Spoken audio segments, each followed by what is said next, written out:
లక్ష్మీ ఎన్టీఆర్ ఎన్నో వివాదాలతో విడుదలై మంచి ఓపెనింగ్ సంపాదించుకుంది. జనాల్లో ఎక్కడా లేని క్యూరియాసిటీని ఈ సినిమా రేపిందంటే అతిశయోక్తి కాదు. కరెక్ట్ కథ పడాలే కానీ స్క్రీన్ ప్లే తో చెడుగుడు ఆడుకునే రామ్ గోపాల్ వర్మ చాలా ఏళ్ల తర్వాత లక్ష్మీ ఎన్టీఆర్ చిత్రంతో బౌన్స్ బ్యాక్ అయ్యారు.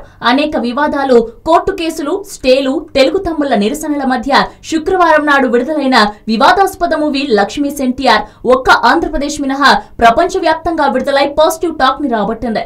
ఎన్టీఆర్ జీవిత చరిత్ర ఆధారంగా లక్ష్మీ పార్వతి కోణంలో లక్ష్మీ ఎన్టీఆర్ కథను తయారు చేసిన వర్మ ఈ చిత్రంలో చూపించినవన్నీ నిజమా అబద్ధమా అన్న విషయాలపై భిన్న వాదనలు నడుస్తున్న సందర్భంలో తాను అనుకున్న కథను కన్విన్సింగ్ గా బ్యాలెన్స్ చేస్తూ మెజారిటీ ఆడియన్స్ మద్దతును కూడగట్టారు. ఇక ఈ మూవీ కలెక్షన్ల విషయానికి వస్తే సుమారు 550 థియేటర్లలో విడుదల చేసేందుకు ప్రయత్నించగా చివర్లో హైకోర్టు స్టేతో నైజాంలో 250 థియేటర్స్ కి మాత్రమే పరిమితమైంది. దీంతో ఆ ప్రభావం కలెక్షన్లపై పడింది.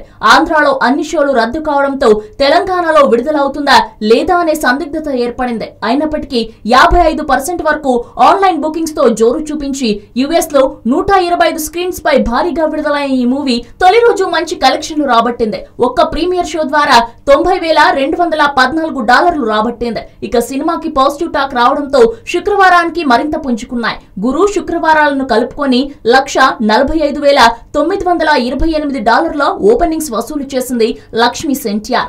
ఎన్టీఆర్ కథానాయకుడు ప్రీమియర్ షోస్ ద్వారా $4,82,599 రాబట్టగా ఎన్టీఆర్ మహానాయకుడు $1,02,234 రాబట్టింది. లక్ష్మీ ఎన్టీఆర్ $90,214 రాబట్టింది. కాగా తెలంగాణలోని ఆర్టీసీ క్రాస్ రోడ్స్ లో లక్ష్మీ ఎన్టీఆర్ అన్ని షోలు హౌస్ఫుల్ కావడం, సంక్రాంతి తర్వాత ఫ్యామిలీ ఆడియన్స్ ఈ చిత్రానికి క్యూ కడుతుండటంతో లక్ష్మీ ఎన్టీఆర్ వీకెండ్ లో మంచి కలెక్షన్లు రాబట్టవచ్చని ట్రేడ్ అనలిస్టులు లెక్కలు కడుతున్నారు. హలో, మిమ్మల్ని ఫిలిం సెలబ్రిటీస్ రియల్ స్టోరీస్ ఏంటో తెలుసుకోవాలనుందా? లేటెస్ట్ గా రిలీజ్ అయ్యే మూవీ రివ్యూస్ నేను చెప్తే వినాలనుందా? ఇంకెందుకు ఆలస్యం, యోయో టీవీని సబ్స్క్రైబ్ చేసుకోండి. అలాగే మర్చిపోకుండా యోయో టీవీ యాప్ ని కూడా డౌన్లోడ్ చేసుకోండి.